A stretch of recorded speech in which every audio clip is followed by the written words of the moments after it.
Baik, Assalamualaikum warahmatullahi wabarakatuh. Perkenalkan, saya Fajri Muhammad Ivan Priyatama dari kelompok 16 tutorial Statistika 2. Pada video kali ini saya akan memberikan penjelasan terhadap penyelesaian persoalan tugas mingguan dari modul kelima tutorial Statistika 2. Nah, di sini untuk soalnya,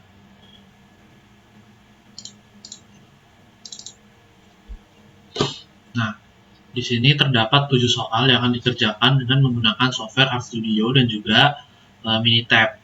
Untuk pada video kali ini saya akan menjelaskan software dengan penyelesaian software RStudio-nya terlebih dahulu. Nah, jadi di sini tuh yang pertama adalah PT Siko Lentera Abadi ingin mengevaluasi apakah terdapat perbedaan antara kinerja dari 4 aplikasi pengolahan dokumen yang sering digunakan oleh karyawan, yaitu Excel, POM-QM, RStudio, dan juga Minitab.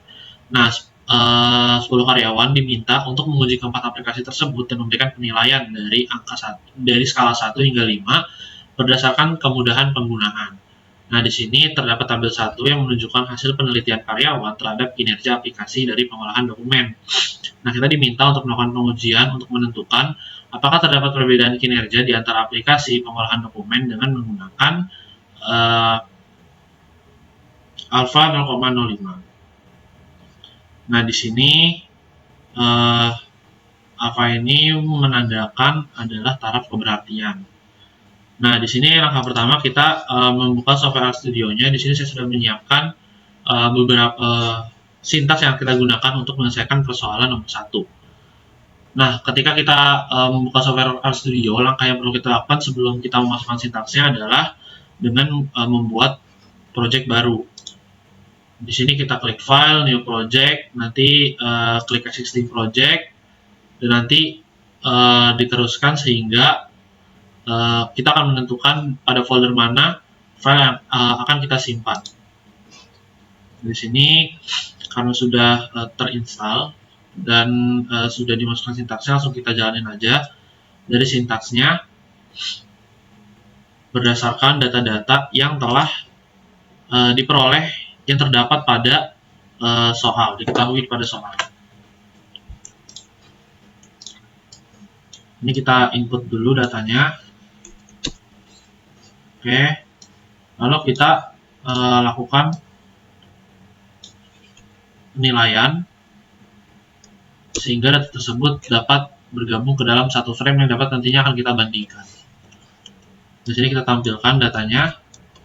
Oke, di sini datanya sudah ditampilkan, dan selanjutnya kita akan menyelesaikan dengan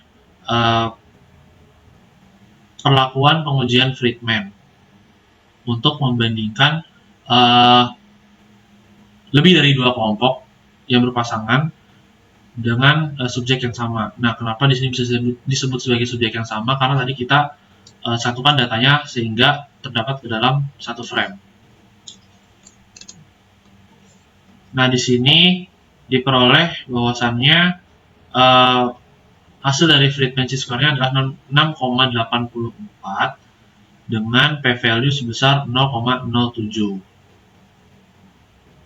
Nah, lanjut ke persoalan kedua, di mana pada persoalan kedua itu seorang direktur rumah sakit ingin mengetahui kepuasan pasien terhadap pelayanan fasilitas rawat inap yang disediakan. Nah, asumsinya bahwa setiap pasien akan mendapatkan layanan dengan baik dan memberikan nilai kepuasan yang lebih tinggi. Nah, di sini tuh terdapat 3 kelompok pasien yang dibedakan berdasarkan kelas rawat inap yang dipilih, yaitu ekonomi, bisnis, dan VIP. Nah, direktur rumah sakit mengambil 24 sampel pasien yang dibagi menjadi 3 kategori. Dari kepuasan pasien berdasarkan survei yang telah dilakukan, dalam tabel 2 itu terdapat datanya dengan taraf keberartian senilai 0,05.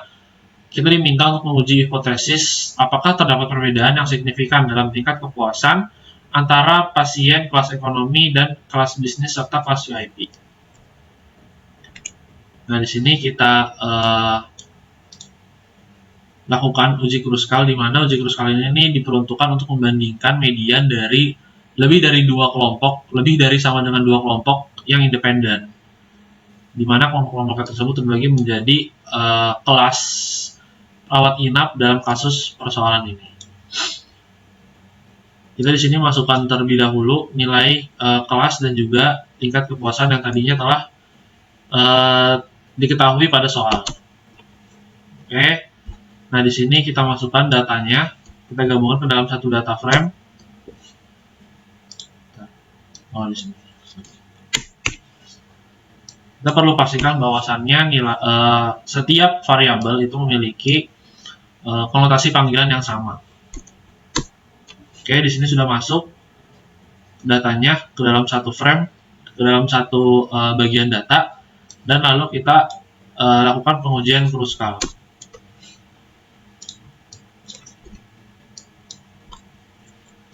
Lakukan pengujian Kruskal, dan dihasilkan bahwasannya si nilai Kruskal chi-square itu adalah sebesar 20,48 dengan p-value sebesar 3,57. Lanjut ke soal nomor 3. Di soal nomor 3 itu diketahui bahwasannya pemerintah Cilegon ini memberikan program bantuan modal usaha kepada pemilik usaha kecil untuk meningkatkan pendapatan. Nah, setelah itu, setelah 1 tahun dilakukan survei nih terhadap usaha-usaha kecil tersebut untuk mengetahui apakah terdapat perbedaan signifikan dalam pendapatan bulanan antara pengusaha yang menerima bantuan dan juga pengusaha yang tidak menerima bantuan. Nah, diperoleh nih data pendapatan bulanan dalam satuan juta rupiah dari 2 kelompok pengusaha. Nah, kita diminta untuk menentukan apakah terdapat perbedaan yang signifikan dalam pendapatan bulanan antara pengusaha yang menerima bantuan dan yang tidak dengan taraf keberartian 95%.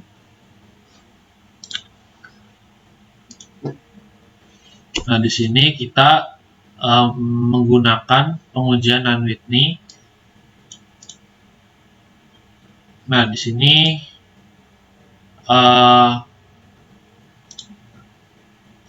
kita buat kelompok terlebih dahulu dari setiap kelompok pengusaha yang diketahui di soal. Ini Mann-Whitney.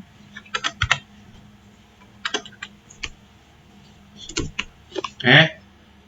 Nah, di sini kita lakukan pengujian dengan menggunakan Mann-Whitney, dan kita langkah pertama adalah membuat kelompok terlebih dahulu.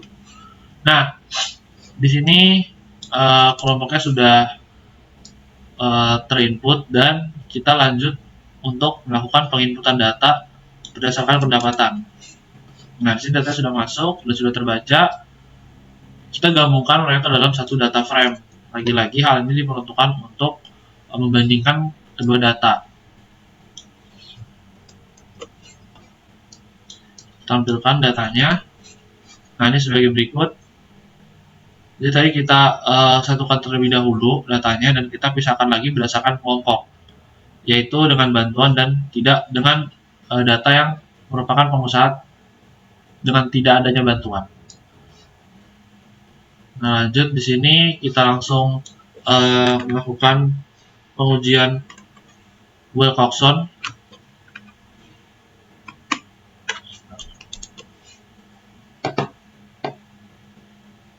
Nah, di situ diperoleh bahwasannya hasil dari pengujiannya adalah nilai p-value-nya itu adalah sebesar 3,093.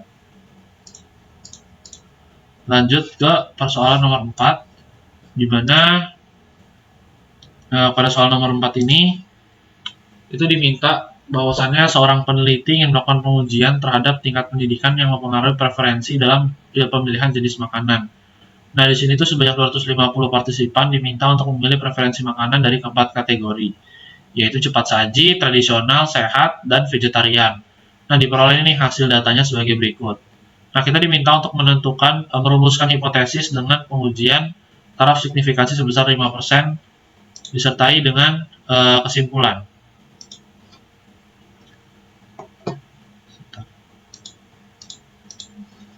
Nah, di sini lanjut aja, langsung kita input datanya berdasarkan pilihan jenis makanan, dan langsung kita tampilkan data yang telah kita input dan lakukan pengujian. Nah, di situ diperoleh bahwasannya nilai p-value itu adalah sebesar 0,8854. Nah, lanjut ke persoalan nomor 5. bahwasannya di sini PTCW mengevaluasi apakah kebijakan jam kerja fleksibel berpengaruh terhadap produktivitas karyawan dan sebanyak 12 karyawan diukur nilai produktivitasnya sebelum dan sesudah kebijakan diterapkan. Nah, dari hasil produktivitas karyawan berikut dengan kebijakan jam kerja fleksibel secara bermakna efektif untuk menaikkan produktivitas karyawan. Nah, di situ terdapat data yang menggambarkan produktivitas karyawan sesudah kebijakan dan sebelum kebijakan. Nah, kita diminta untuk menentukan apakah kebijakan tersebut dapat berpengaruh besar terhadap tingkat produktivitas karyawan. Oke, di sini sudah ada datanya, langsung kita input seperti yang sebelumnya dan lakukan pengujian dengan sintaks Wilcox test. Nah, di situ diperoleh bahwasannya nilai p-value yang diperoleh itu adalah sebesar 0,002328. Nah, lanjut ke persoalan nomor 6. Di sini kita akan melakukan pengujian dengan persoalan seorang peneliti transportasi ingin mengetahui apakah preferensi masyarakat dalam memilih transportasi itu acak atau tidak berdasarkan pola tertentu.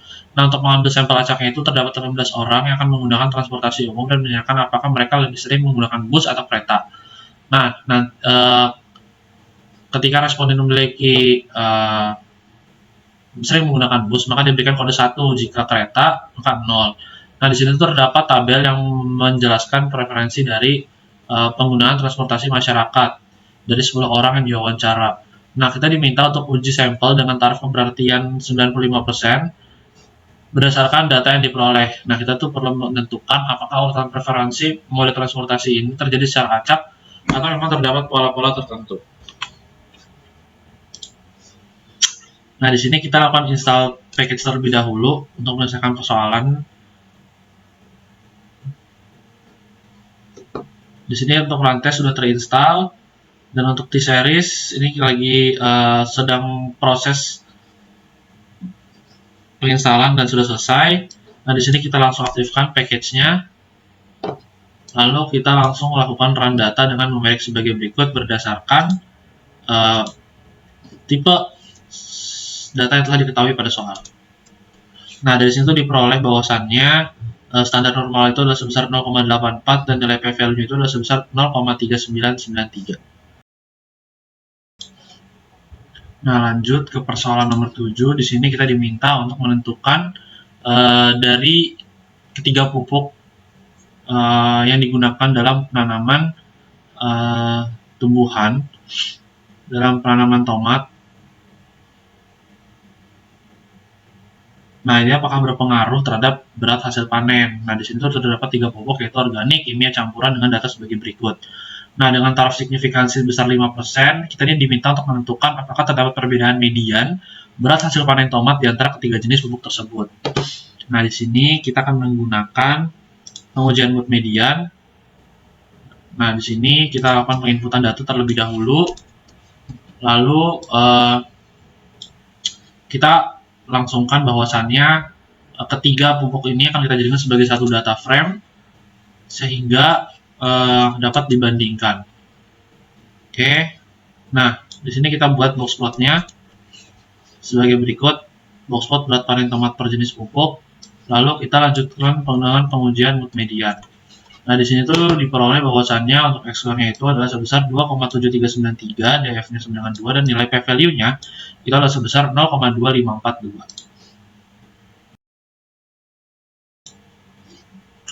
Nah, selanjutnya kita akan menyelesaikan persoalan dengan penggunaan software Minitab. Nah, di sini untuk soal pertama itu kita diminta untuk melakukan pengujian apakah terdapat perbedaan kinerja dari penggunaan aplikasi-aplikasi dengan taraf signifikansi sebesar 0,05. Nah, di sini kita melakukan dengan pengujian Friedman, dan untuk mengakses pengujian tersebut kita dapat menggunakan stat, non-parametrics, dan pilih yang Friedman. Nah, di situ diperoleh hasilnya bahwa nilai df itu sebesar 3, chi-square sebesar 6,84, dan nilai p-value-nya itu adalah sebesar 0,077. Nah, selanjutnya kita pergi ke persoalan nomor 2, di mana kita diminta untuk menentukan apakah terdapat perbedaan yang signifikan dari tingkat kepuasan antara pasien ekonomi, bisnis, dan juga VIP. Nah, dari sini kita tinggal membuka software Minitab-nya, pilih Start, non-parametrics, dan pilih yang Kruskal-Wallis. Nah, di sini kita akan melakukan perbandingan antara tingkat kepuasan dan juga kelas, di mana diperoleh bahwasannya hasilnya adalah nilai DF-nya adalah sebesar 2, S-value-nya adalah sebesar 20,48. Nah, lanjut ke persoalan nomor 3, di mana di soal nomor 3 ini kita diminta untuk menentukan apakah terdapat perbedaan yang signifikan dari pendapatan bulanan antara pengusaha yang menerima bantuan dan juga pengusaha yang tidak menerima bantuan dengan taraf kepercayaan sebesar 95%. Nah, oke, di sini kita buka software Minitab-nya dan kita akan menggunakan pengujian Mann-Whitney. Nah, di sini tuh diperoleh bahwasannya hasil dari pengujiannya adalah sebagai berikut, di mana diperoleh dari mediannya itu adalah sebesar 22, nilai 2 dan 20 dengan median adalah 2, dan nilainya itu tingkat kepuasan itu adalah sebesar 7,1 dengan perbedaan sebesar negatif 5,3, dengan perbedaan CI-nya itu sebesar negatif 6 dengan negatif 4,8, dan tingkat kepuasan itu 95. Nah, hasil dari pengujiannya itu adalah sebesar bahwasannya perusahaan yang tidak mendapatkan bantuan itu memiliki nilai W-value itu sebesar memiliki nilai yang sama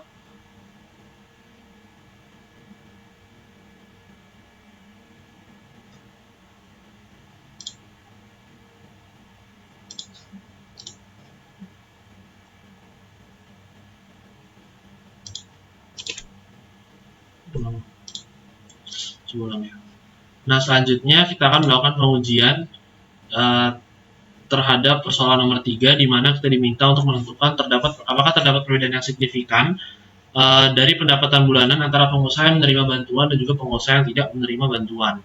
Nah, di sini kita akan melakukan pengujian dengan fungsi Mann-Whitney dengan kelompok dan juga nilai, di mana kelompoknya itu adalah gabungan antara data-data yang mendapatkan bantuan dan juga tidak mendapatkan bantuan. Nah, untuk mengakses pengujian Mann-Whitney itu seperti biasa kita buka Start, non-parametrics, dan pilih yang Mann-Whitney. Nah, di situ diperoleh hasilnya itu adalah dengan taraf kepercayaan 95%, itu hasilnya adalah sebagai berikut.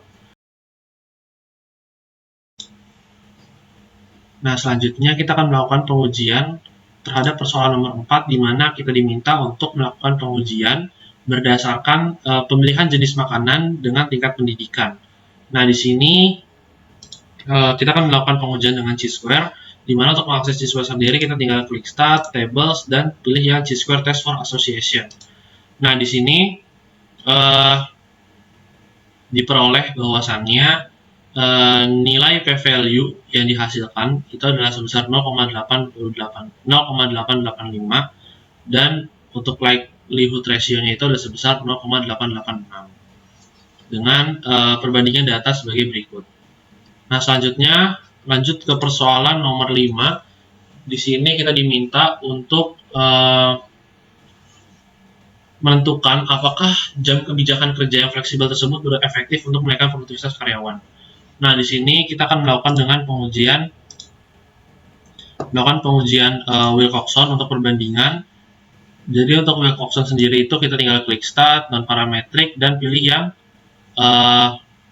One Sample Wilcoxon. Nah, diperoleh bahwasannya di hasil pengujian itu nilai mediannya itu sebesar 3,5 dengan perolehan kepercayaan itu sebesar 94,54%. Nah, lanjut di sini ke persoalan nomor 6, di mana nomor 6 ini kita diminta untuk menentukan apakah urutan preferensi dari transportasi ini terjadi secara acak atau dengan pola tertentu. Nah, di sini kita akan melakukan pengujian run test dengan setelah melakukan penginputan. Di sini nomor 1 itu adalah yang menggunakan bus, nomor 0 itu adalah yang menggunakan bus, dan nomor 1 adalah yang menggunakan kereta. Nah, dari hasil pengujian tersebut diperoleh bahwasannya nilai p-value yang diperoleh adalah sebesar 0,399. Nah, lanjut ke persoalan nomor 7. Di sini di nomor 7 ini kita diminta untuk menentukan apakah perbedaan median antara penggunaan ketiga jenis pupuk itu tuh memiliki hasil yang berbeda atau hasil yang sama. Nah, di sini kita akan menggunakan mood median test, di mana dari hasil mood median test itu dengan tingkat kepercayaan 95% itu diperoleh data sebagai berikut. Untuk jenis pupuk 1 itu 1,1, 4,4, pupuk 2 itu 2,5 dan 5,8, dan ketiga itu adalah 1,5 dan 5,4.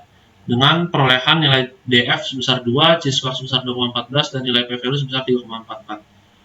Mungkin sekian penjelasan dari penyelesaian soal dengan menggunakan software RStudio dan juga Minitab. Kurang lebihnya mohon maaf. Wassalamualaikum warahmatullahi wabarakatuh.